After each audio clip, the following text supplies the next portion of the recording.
کاردانەوەکان لەسەر دیارنەبوونی داهاتی ناوخۆی هەرێمی کوردستان زیاد دەکەن و یەکێتی و پارتی شتا ئێستا بێدەنگن. لەسەر داوای پارتی دوو بەرپرسی باڵای یەکێتی دەچنە پیرمام و لەگەڵ مەزعود بارزانی کۆ دەبنەوە. پەروەردە دواوادە بۆ مامۆستایان ئاشکرا دەکات. سڵاوتان نەبێت لە شارپرێسەوە هەواڵی ڕۆژتان پێشکەشەکەم. کاردانەوەکان لەسەر دیارنەبوونی داهاتی ناوخۆی هەرێمی کوردستان زیاد دەکەن و یەکێتی و پارتی شتا ئێستا بێدەنگن.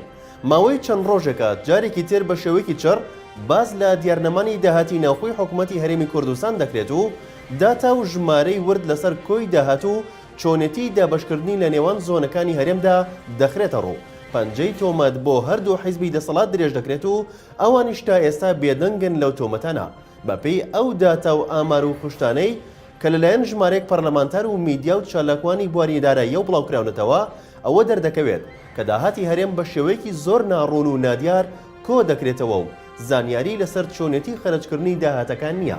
پەرلەمانتاران یەکێتی و پارتی تۆمەتبار دەکەن بەوەی کە داهاتەکەیان لە نێوان خۆیان دابش کردووە و مانگانە هەر یەکەیان بە پشتێکی دیاریکرا و بەشێکی دەدەنە حکوومەت بۆ پێدانی موچەی فەرمانبەران و باقیەکەی دیار نییە. لەو بارەیەوە ژمارەیەک لە پەرلەمانتاران باز لەوە دەکەن بەپێی داتا دەستکەوتوەکانیان یەکێتی و زۆنی سەوز بەڕێژی لە 43 و پارتی و زۆنی زەردیش بەڕێژی لە 57 بەشدارن لە پێدانی موچەی فەرمانبەرانە داهاتی ناوخۆ.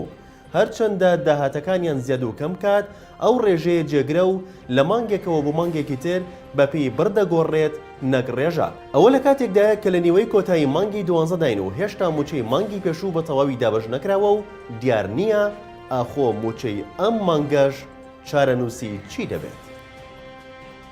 مەزعود بارزانی سەرۆکی پارتی دیموکراتی کوردستان لەگەڵ دوو بەرپرسی باڵای یەکێتی نیشتیمانی کوردستاندا کۆ دەبێتەوە و داوایان لێ دەکات خۆیان بۆ پۆستی سەرۆکۆماری عێراق هەڵبژێرن و هەموو پشتیوانیەکیان دەکات. بارزانی لەبارەی دکتۆر بەرهەم ساڵحیشەوە پەیامێک بۆ دوو بەرپرسە باڵایی یەکێتی دەدات.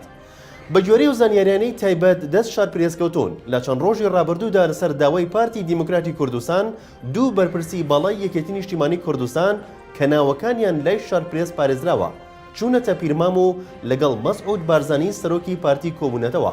هەر لەو کۆبوونەوەیدا بارزانی بۆ دوو بەرپرسە باڵایی یەکێتی وتووە پارتی هەموو فشارێک لەسەر لایەنە عێراقی و کوردیەکان بە تایبەت یەکێتی دەکات بۆ ئەوەی دکتۆر بەرهەم نەبێتەوە سەرۆک کۆماری عێراق. لە بەرامبەر داواکاریەکەی بارزانیشدا ئەگەر چی دوو بەرپرسە باڵاکەی یەکێتی نیان شاردۆتەوە ویستی وەرگرتنی ئەو پۆستەیان هەیە بەڵام جەختیان کردوتەوە دەبێت یەکێتی خۆی داوایان لێ بکات چونکە وتویانە دکتۆر بەرهەم بەهێزترین کاندیدی یەکێتیە تا ئێستا و نایانەوێت خۆیان ئەو داوایە لە یەکێتی بکەن. شارپرێزەوەشی زانیوە ئەم فشارانەی کە پارتی دەیکات و داوای ئەو پۆستە دەکات بۆ ئەوەیە یەکێتی بیر لە ڕێکەوتنێکی نوێ بکاتەوە لەگەڵ پارتی و لە بری دکتۆر بەرهەم کەسێکی دیکە کاندید بکات بۆ ئەو پۆستە چونکە پارتی بڕیاری کۆتایی داوە بە هیچ جۆرێک ڕازی نەبێت بە کاندیدکردنەوەی دکتۆر بەرهەم. بەڕێوەبەری گشتی پەروەردەی سلێمانی لە ڕێگەی شارپرێسەوە دواوادە بۆ مامۆستایان دیاری دەکات تاوەکو ڤاکسین وەربگرن. دەژڵێت لە کۆی 42,000 مامۆستا تەنیا 9,000 مامۆستا ڤاکسینیان وەرگرتووە. دڵشاد عومەر بەڕێوەبەری گشتی پەروەردەی سلێمانی لە لێدوانێکی تایبەتدا بۆ شارپرێز ڕایگەیاند 4 بنکەی وەرگرتنی ڤاکسین لە قوتابخانەکاندا بۆ مامۆستایان کراوەتەوە. سەرباری ئەوەش لە کۆی 42,000 مامۆستا تەنیا 9,000 مامۆستا ڤاکسینیان وەرگرتووە.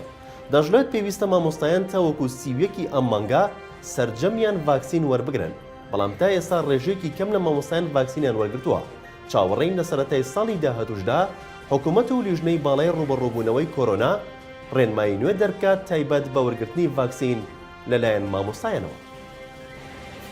سەرباری بڕیارێکی حکوومەتی عێراق بۆ بەرزکردنەوەی نرخی بنزین بەڵام لە کەرکووک نرخەکە وەک خۆیەتی و کۆمپانیای دابشکردنی بەرهەمە نەوتیەکانیش لە ڕێگەی نووسراوێکەوە داوای ڕوونکردنەوەی لە حکوومەت کردووە. سەرچاوەیەک لە لقی کەرکووکی کۆمپانیای دابشکردنی بەرهەمە نەوتیەکانی عێراق بە شارپرێسی ڕاگەیاند تا ئێستا نرخی بنزین لە بنزینخانەکانی کەرکووک بە 450 دینارە و داوای ڕوونکردنەوەمان لە حکوومەت کردووە بۆ ئەوەی بزانین چ بنزینخانەیەک و لە چ ناوچەیەک دەگرێتەوە. ئەمڕۆ شارپرێس نووسراوێکی کۆمپانیای دابشکردنی بەرهەمە نەوتیەکانی عێراقی بڵاو کردەوە کە تیایدا ئاماژە بەوە درابوو نرخی بنزینی وێزگەکانی دابشکردنی سوتەمەنی لە سنووری پارێزگاکانی مووسڵ، کەرکووک، سەلاحەدین و دیالە 200 دینار بەرز بکرێتەوە و لە 450 دینارەوە بکرێتە 650 دینار. لە شارپرێسەوە هەواڵی ڕۆژتان پێشکەشکرا. شاد و بەختەوە.